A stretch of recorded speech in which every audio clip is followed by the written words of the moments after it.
Ano nasa tako pa ho? Bunga ng malikot na pag-iisip. Likha ng ng tao. Mahalang sa isang bigtig ng kapakalapa.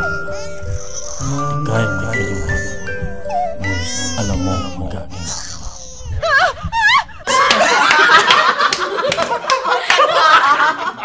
Yung actual reason kung bakit naging kaganon yung kanta, yung sumulat ng kantang may shota na Thursday lang available. Kaso yung banda niya Thursday din lang available. Akala ko ba ikaw sumulat niyan? Siya nga. Kaya